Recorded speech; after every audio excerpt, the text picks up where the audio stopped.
నమస్కారం. సుఖీభవకు స్వాగతం. ఈరోజు సుఖీభవలో హార్మోన్ల లోపంతో మైగ్రేన్ ముప్పు, హై బీపీని తగ్గించే వ్యాయామం ఇదే. డిస్క్ జారితే నడుము నొప్పి, జుట్టుకు ఎలాంటి షాంపూలు వాడాలి, ఇంకా హెల్త్ టిప్.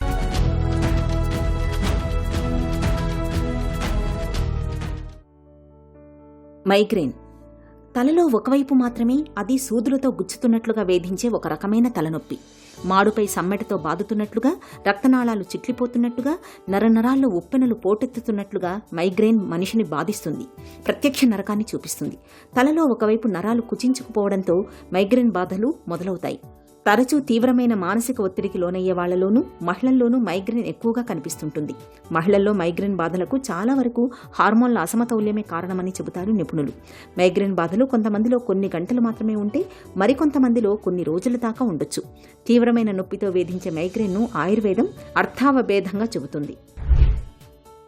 సుమారు 25% స్త్రీలకి హార్మోనల్ ఇంబ్యాలెన్స్ వల్ల తలనొప్పి అనేది రావడం జరుగుతూ ఉంటుంది.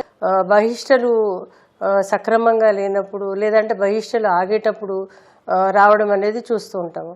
అంటే ఈ అవస్థ ఎలా ఏర్పడుతుందంటే, మన సాధారణంగా కన్స్ట్రిక్షన్ అనేది బ్రెయిన్లో ఏర్పడుతూ ఉంటుంది. అది ఒక రకంగా తలనొప్పి వచ్చినప్పుడు, ఇది మటుకు ఒకలాంటి హార్మోన్స్ తగ్గిపోయినప్పుడు, పడిపోయినప్పుడు, డిప్రెషన్ వల్ల, అలాగే మానసిక ఒత్తిడి వల్ల వాళ్ళకి తెలియకుండానే ఒక సమస్య అనేది ఏర్పడుతుంటుంది. అయితే కొంతమందికి జెనెటిక్గా కూడా ఉంటుంది. అయితే మైగ్రేన్ హెడేక్ వచ్చినప్పుడు, అంటే తలనొప్పి వచ్చినప్పుడు ఏం చేయాలన్నది చాలా ఇంపార్టెంట్. చాలా మటుకు ఏంటంటే వాళ్ళు ఆహార నియమాలు పాటించారు. ముఖ్యంగా ఈ యొక్క మైగ్రేన్ హెడేక్ వచ్చినప్పుడు చాలామందికి వాళ్ళ యొక్క వృత్తిపరంగా స్ట్రెస్ ఉంటుంది, అలాగే నిద్ర సరిగా లేకపోవడము, అలాగే ఎండకి వెళ్ళినప్పుడు తలనొప్పి రావడము, అలాగే ఎక్కువ వెలుతురు కలిగినప్పుడు తలనొప్పి రావడము, అలాగే బాగా చలిగా ఉన్నప్పుడు తలనొప్పి రావడం. అంటే ఇదంతా కూడా ఎక్కువ అధికంగా ఏర్పడుతున్నప్పుడు వాళ్ళ బయట వాతావరణం ఎఫెక్ట్స్, అలాగే చుట్టుపక్కల ఎఫెక్ట్స్ వల్ల వాళ్ళకి యొక్క మైగ్రేన్ అనేది రావడం జరుగుతుంటుంది. అయితే ఇలాంటి సందర్భంలో వాళ్ళు ఏం చేయాలంటే, వాళ్ళు తగిన జాగ్రత్తలు తీసుకోవాలి. అంటే అవాయిడ్ చేయడం. ఆహార విషయానికి వచ్చేసరికి ఈ యొక్క మైగ్రేన్ హెడేక్ ఉన్నప్పుడు త్వరగా అరిగే ఆహార పదార్థాలు తీసుకోవాలి.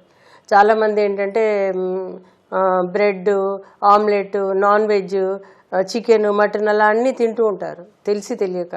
అవన్నీ తినకూడదు. ఈ యొక్క టైం వచ్చినప్పుడు, ఈ యొక్క ఎపిసోడ్స్ వచ్చినప్పుడు అది కొన్ని రోజుల పాటు, కొన్ని వారాల పాటు, కొన్ని గంటల పాటు ఉంటుంది. కాబట్టి ఈ సమయంలో వాళ్ళకి ఎనర్జీ లెవెల్స్ బూస్ట్ అవ్వడానికి వాళ్ళు దంపుడు బియ్యం లాంటిది, లేదా ఓట్స్ లాంటివి, అంటే ఇది ఎనర్జీ వస్తుంది ప్లస్ త్వరగా అరుగుతాయి కూడా.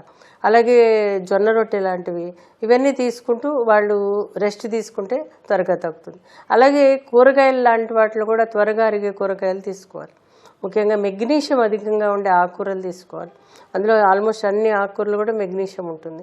అలాగే ఇప్పుడు కొన్ని రకాలైన కూరగాయలు అంటే నీటి కూరగాయలు అంటూ ఉంటాం కదా, బీరకాయ, ఆనపకాయ, పొట్లకాయ, ఇవన్నీ వార్చి వాటిని కొంచెం పోపేసి అందులో ఫుడ్ ఏదైతే రైస్ కానీ, లేదా అంటే ఏదైనా దలియా అంటే ఏంటి గోధుమ నూక కానీ, ఇవన్నీ బాగా ఉడికించి కొంచెం కొంచెంగా తింటే కనుక వీళ్ళకి తలనొప్పి తగ్గడానికి అవకాశం ఉంటుంది. అలాగే ఫ్రూట్స్ విషయానికి వచ్చేసరికి, ఫ్రూట్స్లో త్వరగా అరిగే ఫ్రూట్స్లో బెస్ట్ బనానాలో సెరోటోనిన్స్ అనేవి అధికంగా ఉంటాయి. అదే కాకుండా ఈ యొక్క బ్రెయిన్కి కూడా ఒక్కొక్కసారి ఈ హార్మోనల్ ఇంబ్యాలెన్స్ ఏర్పడినప్పుడు, ఎందుకంటే ఈస్ట్రోజన్ హార్మోన్ ఎప్పుడైతే పడిపోతుందో మిగతా హార్మోన్స్, అంటే డిప్రెషన్ పెంచే హార్మోన్స్ ఏవైతే ఉంటాయో, కెమికల్స్ ఏవైతే ఉంటాయో అవి తగ్గిపోవడం అనేది జరుగుతుంది. డోపమైన్స్ లాంటివి, సెరోటోనిన్ లాంటివి. సో వాటిని ఎన్హాన్స్ చేయడానికి కొన్ని పదార్థాలు, ఆహార పదార్థాలు లాంటివి హెల్ప్ చేస్తాయి. ముఖ్యంగా బాదము, అలాగే ఖర్జూరాలు, అలాగే ఫిగ్స్ అంటే అంజీరు, dry fruits, most of the dry fruits help చేస్తాయి. ఇది కాకుండా ఏంటంటే మనకి గుమ్మడికాయ గింజలు ఈరోజు చాలామంది తింటున్నారు. అయితే ఆ గుమ్మడికాయ గింజల్లో మెగ్నీషియం అనేది చాలా అధికంగా ఉంటుంది. అది కూడా మీరు డ్రై ఫ్రూట్స్లో కలిపి తీసుకుంటే కనుక మీకు హెల్ప్ చేస్తుంది. మైగ్రేన్ బాధల్ని తగ్గించుకోవడానికి ఆయుర్వేదంలో చక్కటి చికిత్సలు, పరిష్కారాలు ఉన్నాయి. మైగ్రేన్ బాధలు మొదలైనప్పుడు ప్రశాంతంగా ఉండే గదిలోకి వెళ్లి కళ్లు మూసుకొని పడుకోవాలి. తలనొప్పి కేంద్రీకృతమైన ప్రదేశంలో ఐస్ నీళ్లతో తడిపిన చల్లటి గుడ్డను లేదా మంచుగడ్డలు చుట్టిన మూటతో కాపడం పెట్టుకోవాలి. దీనివల్ల వ్యాకోచించిన రక్తనాళాలు తిరిగి మామూలు స్థితికి చేరుకుంటాయి. మహాచందనాది తైలం వంటి వాటితో తలను, కణతలను, అరికాళ్లను సున్నితంగా మసాజ్ చేసుకుంటే మంచి ఫలితం కనిపిస్తుంది. నుదురుకు, కణతలకు చందన లేపాన్ని పట్టించడం వల్ల మైగ్రేన్ బాధలు త్వరగా తగ్గుముఖం పడతాయి. తిప్పతీగ రసాన్ని 2 చెంచాలు మోతాదుగా తేనెతో కలిపి 2 పూట్ల తీసుకుంటే మైగ్రేన్ ఇట్టే తగ్గుతుంది. ఆవు నెయ్యిలో కుంకుమ పువ్వు వేసి ఒక్కో ముక్కు రంధ్రంలో 2 చుక్కల చొప్పున వేసుకుని బలంగా పీల్చడం వల్ల కూడా మంచి ఫలితం ఉంటుంది. చిట్కాల విషయానికి వచ్చేసరికి ఆయుర్వేదంలో చాలా రకాలైన చిట్కాలు చెప్పారు. ఎందుకంటే ఈ మైగ్రేన్ అనేది కొంత ఇన్ఫ్లమేషన్ వచ్చినప్పుడు ఉంటుంది, కొంత కన్స్ట్రిక్షన్ అయినప్పుడు ఉంటుంది. కాబట్టి దీనికి మనకి తెలిసింది ఏంటంటే కుంకుమ పువ్వు మనకి ఇళ్లలో దొరుకుతూ ఉంటుంది. అయితే ఈ కుంకుమ పువ్వుని ఒక 4-5 పువ్వులను తీసుకుని రెక్కలను తీసుకుని ఆ రెక్కల్ని మీరు పాలల్లో నానబెట్టేసి అందులో కొంచెము తేనె వేయాలి. తేనె వేసి దానిని పడుకునేటప్పుడు ముక్కులో కనుక 3-4 చుక్కలు ఒక సైడు 3-4 చుక్కలు ఒక సైడు వేసి పడుకుంటే కనుక అది యాంటీ ఇన్ఫ్లమేటరీగా హెల్ప్ చేస్తూ ఉంటుంది. కుంకుమ పువ్వుని అలాగే పాలల్లో కలిపి, అంటే ఏంటి, రాత్రి పడుకునేటప్పుడు గ్లాసుడు పాలు తాగితే అది కూడా నిద్రకి చాలా హెల్ప్ఫుల్గా ఉంటుంది. అలాగే ఆకలి ఆపుతుంది, యాసిడ్ రిఫ్లెక్స్ లాంటిది కూడా తగ్గుతుంది. అంటే కొంచెం పడుకునేటప్పుడు ఒక గంటన్నర ముందర తీసుకుంటే ఉపయోగపడుతుంది. అదే పాలలో మీరు కుంకుమ పువ్వు వేసి తీసుకుంటే కూడా చాలా ఉపయోగపడుతుంది. ఇంకొక ఇంపార్టెంట్ చిట్కా ఏంటంటే దాల్చిన చెక్క కూడా ఈ యొక్క బ్రెయిన్ న్యూరాన్స్ని ఎఫెక్టివ్గా పనిచేయడానికి హెల్ప్ చేస్తూ ఉంటుంది. సో దాల్చిన చెక్క కూడా రాత్రి పడుకునేటప్పుడు ఒక 1/4 టీ స్పూన్ పాలలో కలిపి తీసుకుంటే కనుక అది ఉపయోగపడుతుంది. ఇది కాకుండా ఏంటంటే యాలకులు కూడా ఈ యొక్క బ్రెయిన్ ట్రిగ్గరింగ్ని ఆపుతాయి అవి. సో రోజు భోంచేసాక ఒక యాలకులు పొద్దున 1 సాయంత్రం 1 చొప్పున తీసుకుంటూ కూడా ఉపయోగపడుతుంది. చికిత్సా విషయానికి వచ్చేసరికి ఆయుర్వేదంలో చాలా రకాలైన ఔషధాలు చెప్పారు. కాకపోతే ఏంటంటే ఆ శరీర తీరుని బట్టి, వచ్చిన పద్ధతిని బట్టి చికిత్స ఇవ్వాల్సిన ఉంది. ఇందులో ఏంటంటే సూర్యావర్తి, లఘు సూర్యావర్తి, అలాగే శిరస్సులాది వజ్రరస్ అని, అశ్వగంధ అని, అలాగే జటామాంసి అని, వెలీరియన్ హెర్బ్ అని రకరకాలు ఉన్నాయి. ఇవన్నీ కూడా వాళ్ళ యొక్క శరీర తీరుని బట్టి ఎన్నాళ్ళు ఇవ్వాలనేది, అంటే సుమారు 3 నుంచి 6 నెలలు తీసుకుంటే చాలా మటుకు తగ్గడానికి అవకాశం ఉంటుంది. మైగ్రేన్ బాధలకు నస్యకర్మ, ధార చికిత్సలు బాగా పనిచేస్తాయి. ఔషధ సిద్ధ తైలాలను నుదురు మీద ధారగా పడేలా చేయడం వల్ల మైగ్రేన్ బాధలు చాలా త్వరగా ఉపశమిస్తాయి. సూతశేఖర రసం, దశమూలారిష్టం, గోదంతి భస్మం, ప్రవాళ పిష్టి, గుడూచి సత్వం వంటి ఔషధాలు మైగ్రేన్ బాధల్ని తగ్గించడంలో బాగా పనిచేస్తాయి. ఈ ఔషధాలను వైద్యుల పర్యవేక్షణలో కొంతకాలం పాటు వాడుకుంటే మైగ్రేన్ నుంచి పూర్తిగా బయటపడొచ్చు. మైగ్రేన్ నివారించుకోవడానికి జీవనశైలిలో తగిన జాగ్రత్తలు తీసుకోవాలి. నిత్యం ఎదురయ్యే ఒత్తిళ్లు, ఆందోళనలను తట్టుకునేందుకు యోగా, ధ్యానం, ప్రాణాయామాల్ని ఆచరించాలి. నిత్యం కాసేపైనా నడవాలి. ఇక పడని ఆహారాలకు, గాఢమైన వాసనలకు, తీవ్రమైన శబ్దాలకు, వెలుగులకు, సెంట్లు, అత్తర్ల వంటి కృత్రిమ సుగంధ ద్రవ్యాలకు దూరంగా ఉండాలి. ఇలా అన్ని రకాలుగా తగిన జాగ్రత్తలు తీసుకోవడం ద్వారా మైగ్రేన్ ముప్పును చాలా వరకు నివారించుకోవచ్చు. హెల్త్ న్యూస్ మీకోసం.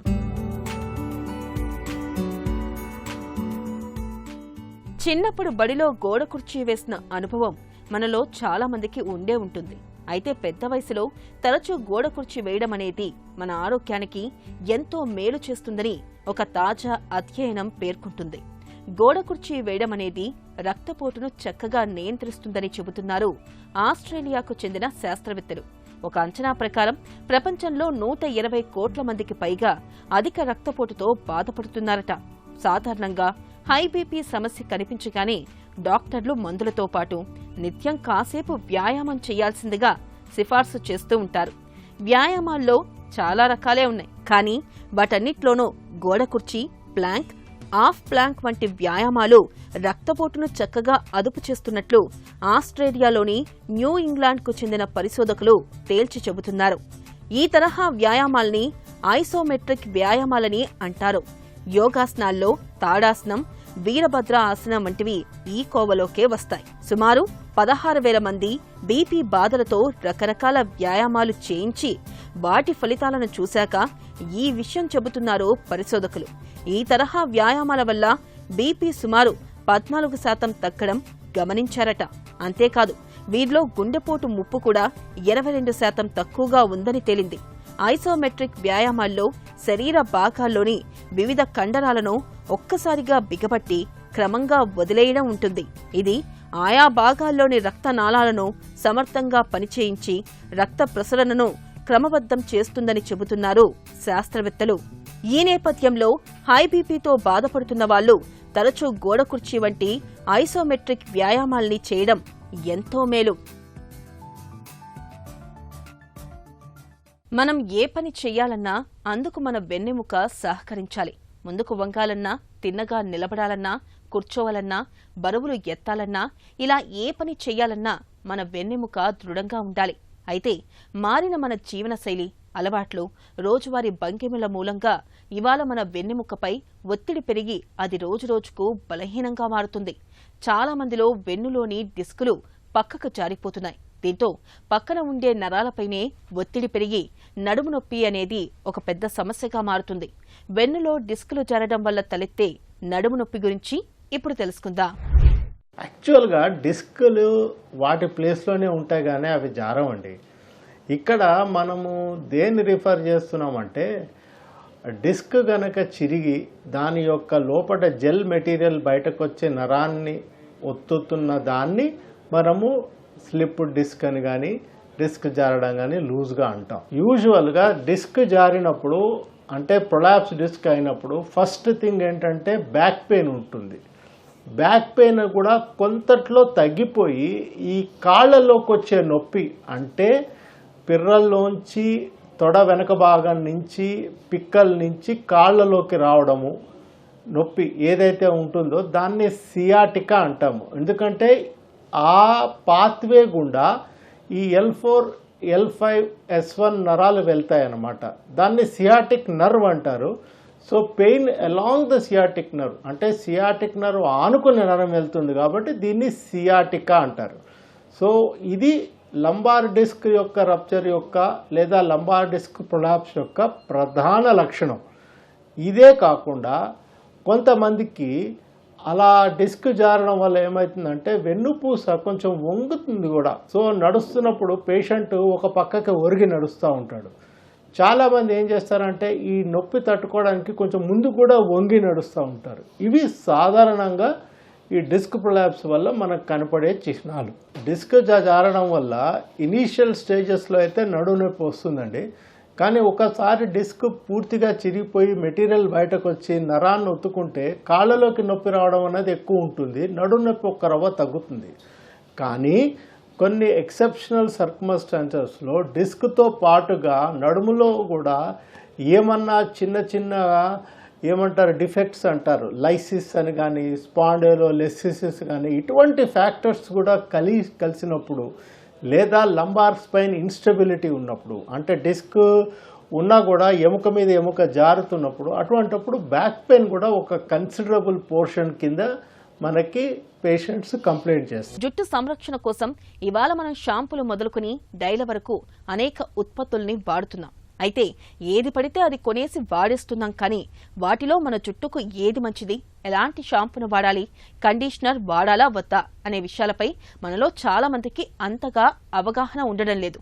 అలాగే తలకి నూనె పెట్టుకోవడం పైన కూడా చాలా సందేహాలు ఉన్నాయి. ఇక జుట్టుకు రంగేయడం విషయానికి వస్తే డైలను ఎంపిక చేసుకోవడం దగ్గర నుంచి వాటిని అప్లై చేయడం వరకు చాలా జాగ్రత్తలనే తీసుకోవాల్సి ఉంటుందని చెబుతున్నారు డాక్టర్లు. జుట్టు సంరక్షణ కోసం వాడే కెమికల్స్ విషయంలో ఎలాంటి జాగ్రత్తలు తీసుకోవాలో డాక్టర్ని అడిగి ఇప్పుడు తెలుసుకుందాం. జుట్టుకు ఎలాంటి షాంపూ వాడాలి? అసలు షాంపూ అంటే ఏంటి అంటే మన కామన్ మ్యాన్లో చెప్పాలనుకుంటే షాంపూ అంటే లిక్విడ్ విత్ సర్ఫాక్టెంట్. అంటే మన సోప్స్లో వాడే డిటర్జెంట్స్ లాంటిదే. సర్ఫాక్టెంట్ అంటే ఒంటి మీద ఆయిల్, డస్ట్, తర్వాత డెబ్రిస్ అంటాం. అంటే డే అంతా ఉండే ఆ డెబ్రిస్ తీసేయడానికి ఉపయోగపడే డిటర్జెంట్ అనమాట. సర్ఫాక్టెంట్ ఎంత కాన్సన్ట్రేషన్ ఉంటే అంత నురుగు వస్తుంది, అంత డ్యామేజ్ చేస్తుంది హెయిర్ని. సో సర్ఫాక్టెంట్ తక్కువ ఉంటే నురుగు తక్కువ వస్తుంది కానీ హెయిర్ డ్యామేజ్ కాకుండా ఉంటుంది. షాంపూస్కి వస్తే ఇప్పుడు కొంతమందికి ఆయిలీ స్కాల్ప్ ఉంటుంది, వాళ్ళకి ఏ షాంపూస్ వాడాలని అడుగుతుంటారు. వాళ్ళల్లో సర్ఫాక్టెంట్, సల్ఫేట్ ఈ కాన్సన్ట్రేషన్స్ కొంచెం తక్కువ ఉన్న షాంపూస్ మనం వారానికి 2 రోజులు కానీ 3 రోజులు కానీ వాడుకోవాలి. రెగ్యులర్గా నురుగు ఎక్కువ వచ్చే సోప్స్, షాంపూస్, ఇప్పుడు నాకు ఆయిలీ హెయిర్ ఉంది రోజు వాష్ చేయాలి, నురుగు ఎక్కువ వచ్చే షాంపూస్ వాడాలంటే రివర్స్గా ఇంకెక్కువ ఆయిల్ అవుతూ ఉంటుంది. ఆయిలీ హెయిర్ ఉన్న వాళ్ళు వారానికి 2-3 రోజులు తప్ప మిగతా రోజులు చిన్నపిల్లల షాంపూస్ ఉంటాయి, దాంట్లో ఇంకా కెమికల్స్ తక్కువ ఉంటాయి. ఆ షాంపూస్ వాడుకోవడం వల్ల కొన్ని నెలల తర్వాత ఆయిలీ హెయిర్ తగ్గి నార్మల్ హెయిర్ రావడం స్టార్ట్ అవుతుంది. కొంతమంది ఫ్రీజీ హెయిర్ అంటే రఫ్ హెయిర్ ఉంటుంది, వాళ్ళల్లో కండిషనింగ్ షాంపూస్ ఉంటాయి. అంటే డైమెథికాన్, తర్వాత కోకో బటర్, షియా బటర్ అనే షాంపూస్ ఉంటాయి.